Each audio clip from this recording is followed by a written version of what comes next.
இன்றைய தலைப்பு செய்திகள்.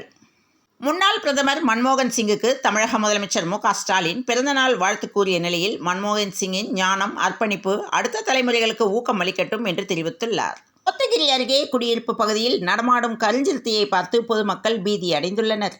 சென்னையில் எஸ்பி பாலசுப்ரமணியம் வசித்த பகுதி சாலைக்கு அவரது பெயர் சூட்டிய முதலமைச்சர் மு க ஸ்டாலினுக்கு மக்கள் நீதி மய்யம் கட்சித் தலைவர் கமலஹாசன் நன்றி தெரிவித்துள்ளார். திருப்பூரில் வட்டாட்சியர் அலுவலகம் முன்பு சமூக ஆர்வலர்கள் நூதன முறையில் பிச்சை எடுக்கும் போராட்டம் நடத்தினர். இந்து மற்றும் முஸ்லிம் சமூகங்களுக்கு இடையே முரண்பாடுகளை விதைத்து கலவரங்களை உருவாக்க பாஜக விரும்புகிறது என ஜார்க்கண்ட் முதலமைச்சர் ஹேமந்த் சோரன் தெரிவித்துள்ளார். தன்பாலின ஈர்ப்பு திருமணங்களை அனுமதிக்கும் மசோதாவிற்கு தாய்லாந்து மன்னர் ஒப்புதல் அளித்த நிலையில் இந்த திருமணம் அதிகாரப்பூர்வமானதாக அறிவிக்கப்பட உள்ளது. மறைந்த பாடகர் எஸ்பிபி வாழ்ந்த சென்னை காம்தார் நகரின் முதல் தெருவிற்கு எஸ்பி பாலசுப்ரமணியம் சாலை என பெயரிடப்படும் என முதலமைச்சர் மு க ஸ்டாலின் அறிவித்த நிலையில் எஸ்பிபி சரண் முதலமைச்சர் மு க ஸ்டாலினுக்கு நன்றி தெரிவித்துள்ளார்.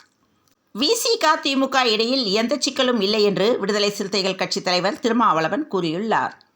திருப்பதி லட்டு தயாரிக்க கலப்படம் செய்த நெய்யை வழங்கியதாக திண்டுக்கல்லை சார்ந்த ஏஆர் டெய்ரி நிறுவனத்தின் மீது தேவஸ்தானம் நிர்வாகம் போலீசில் புகார் அளித்துள்ளது.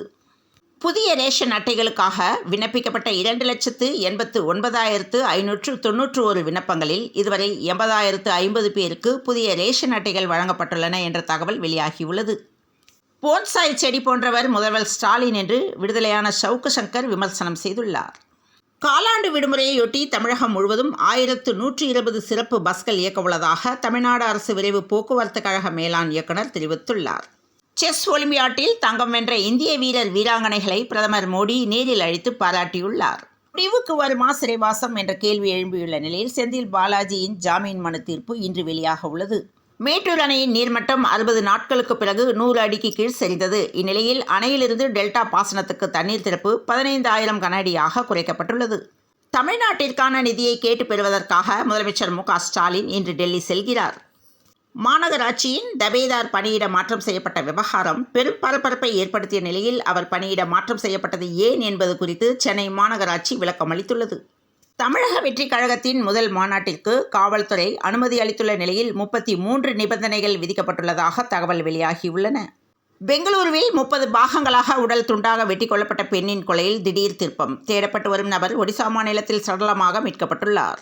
தூத்துக்குடி மாலத்தீவு இடையே சரக்கு தோணி போக்குவரத்து அக்டோபர் 1ஆம் தேதி முதல் மீண்டும் துவங்குகிறது. நடிகைகள் குறித்து அவதூறாக பேசிய டாக்டர் காந்தராஜிடம் போலீசார் விசாரணை நடத்துகின்றனர். மாகாளய அமாவாசையை முன்னிட்டு ராமேஸ்வரத்திற்கு சிறப்பு பஸ்கள் இயங்க உள்ளதாக தகவல் வந்துள்ளது. புதுக்கோட்டையில் திருச்சி காரைக்குடி தேசிய நெடுஞ்சாலையோரம் காருக்குள் தொழிலதிபர் குடும்பத்தை சேர்ந்த 5 பேர் மர்மமான முறையில் உயிரிழந்து கிடந்த சம்பவம் தொடர்பாக போலீசார் விசாரித்து வருகின்றனர். சென்னையில் 5 ஏக்கர் நிலத்தை வேறு பெயரில் மாற்ற பலமுறை கைரேகை திருத்தம் செய்ததாக பத்திரப்பதிவுத்துறை டிஐஜி ரவீந்திரநாத் கைது செய்யப்பட்டுள்ளார். கொடநாடு கொலை கொள்ளை வழக்கில் தற்கொலை செய்து கொண்ட தினேஷின் செல்போன் குறித்து போலீசார் விசாரணை நடத்துகின்றனர். 200 மாற்றுத்திறனாளிகளுக்கு தங்கும் விடுதி வசதியுடன் கூடிய சிறப்பு பயிற்சி வகுப்பு நடத்த ரூபாய் 12,90,000 ஒதுக்கீடு செய்துள்ளதாக தகவல் வெளியாகியுள்ளது. இந்தியர்களை மீட்க உடனடி நடவடிக்கை எடுக்க வேண்டும் என்று திமுக எம்பி கலாநிதி வீராசாமி ஒன்றிய அமைச்சருக்கு கடிதம் அனுப்பியுள்ளார். திருப்பூர் மாவட்டம் உடுமலைப்பேட்டை அருகே உள்ள பள்ளப்பாளையத்தில் சிறுமிகளை ஜீப் ஓட்ட வைத்து ரீல்ஸ் எடுத்த வீடியோ சமூக வலைதளங்களில் வைரலானது. காளிமுத்து என்பவர் இவரது இன்ஸ்டாகிராம் பக்கத்தில் இந்த வீடியோவை வெளியிட்டுள்ளார். சிறுமிகளுக்கு ஜீப் ஓட்ட கற்றுக் கொடுத்து இந்த வீடியோவை அவர் படம் பிடித்துள்ளார்.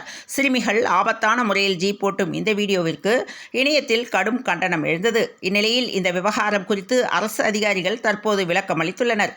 ஆபத்தான முறையில் சிறுமி வாகனத்தை இயக்கியது சட்டப்படி குற்றம்தான். தனது சொந்த விவசாய நிலத்தில் உரிமையாளர் வாகனத்தை சிறுமியிடம் கொடுத்து இயக்க சொல்லியுள்ளார். சாலையில் மக்களை அச்சுறுத்தும் வகையில் ஈடுபட்டிருந்தால் நடவடிக்கை எடுக்கப்பட்டிருக்கும் என்று அவர்கள் தெரிவித்துள்ளனர். சமீப காலமாக தமிழக மீனவர்களை இலங்கை கடற்படை கைது செய்து வந்த நிலையில் தற்போது துப்பாக்கியை காட்டி மிரட்டியுள்ளது அதிர்ச்சியை ஏற்படுத்தியுள்ளது. மதுரை மீனாட்சி அம்மன் கோவில் லட்டு தரமாக உள்ளதாக உணவு பாதுகாப்புத்துறை அதிகாரி தகவல் அளித்துள்ளார். சென்னையில் தில்லை கங்காநகர், சிட்கோ, திருமுல்லைவாயல், பெரியார் நகரில் மின்வாரிய பராமரிப்பு பணி காரணமாக காலை 9 மணி முதல் மதியம் 3 மணி வரை மின்தடை ஏற்படும் என்ற தகவல் வந்துள்ளது. சிறந்த பெண் குழந்தைகளுக்கு ரூபாய் 1,00,000 விருது செப்டம்பர் 30க்குள் விண்ணப்பிக்க சென்னை ஆட்சியர் அறிவுறுத்தியுள்ளார். ஐபிஎல் 2025 மெகா ஏலத்தின் விதிமுறையில் மாற்றம் உள்ளதாக அதிர்ச்சி தகவல் வெளியாகியுள்ளது. 2வது டெஸ்டில் நியூசிலாந்துக்கு எதிராக டாஸ் வென்ற இலங்கை பேட்டிங்க்கு தேர்வானது. என்னுடைய குழந்தைகளை இந்திய வீரர் விராட் கோலியின் ஆட்டத்தை பார்த்து வளருமாறு கூறியுள்ளேன் என்று இங்கிலாந்து கிரிக்கெட் அணியின் முன்னாள் வீரரான என்பில் தெரிவித்துள்ளார். 6 அடிச்சா இடிந்து விழுந்திடும் கான்பூர் மைதானத்தின் அவல நிலையை கண்டு ரசிகர்கள் அதிர்ச்சி அடைந்துள்ளனர். ஐசிசியின் டெஸ்டில் பேட்ஸ்மேன்களுக்கான தரவரிசையில் 6வது இடத்திற்கு ரிஷப் பண்ட் முன்னேறியுள்ளார். ஐஎஸ்எல் கால்பந்து தொடரில் இன்று இரவு 7:30 மணிக்கு சென்னை நேரு விளையாட்டரங்கில் நடைபெறும் ஆட்டத்தில் சென்னையில் FC, முகமதன் SC அணிகள் மோதுகின்றன. இந்தியா மலேசியா அணிகள் இடையே நட்பு ரீதியிலான கால்பந்து போட்டியை வரும் நவம்பர் 19ஆம் தேதி நடத்த முடிவு செய்யப்பட்டுள்ளது. ஆசியாவில் ஆதிக்கம் செலுத்தும் நாடுகளில் 3ஆம் இடத்துக்கு முன்னேறியது இந்தியா ஜப்பானை பின்னுக்கு தள்ளியது. தங்கம் விலை தொடர்ந்து அதிகரித்துள்ளது. இந்த ஆண்டு இறுதிக்குள் ரூபாய் 60,000 தொடும் என கணிப்பு வெளியாகியுள்ளது. சென்னையில் 22 கேரட் தங்கம் விலை நேற்று பவுனுக்கு ரூபாய் 480 அதிகரித்து ரூபாய் 56,480க்கு விற்பனையானது. தங்கம் விலை தொடர்ந்து அதிகரித்து வருவதால் நகை வாங்குவோர் அதிர்ச்சி அடைந்துள்ளனர். சென்னையில் நேற்றிரவு பெய்த கனமழை காரணமாக விமான சேவைகள் பாதிக்கப்பட்டுள்ளன. சென்னையில் இரவு கொட்டி தீர்த்த கனமழை காரணமாக அரசின் துரித நடவடிக்கைக்கு பொதுமக்கள் பாராட்டு தெரிவித்துள்ளனர். மேற்கு திசை காற்றின் வேக மாறுபாடு காரணமாக வட தமிழ்நாட்டில் ஒரு சில இடங்களிலும், தென் தமிழ்நாட்டில் ஓரிரு இடங்களிலும், புதுவை மற்றும் காரைக்கால் பகுதிகளிலும் இடி மற்றும் மின்னலுடன் கூடிய லேசானது முதல் மிதமான மழைக்கு வாய்ப்புள்ளதாக சென்னை வானிலை ஆய்வு மையம் தகவல் தெரிவித்துள்ளது. தொடர்ந்து இணைந்திருங்கள் பிரபாஸ் கதமம் செய்திகளுடன். மீண்டும் மற்றொரு செய்தியில் சந்திப்போம். வணக்கம்.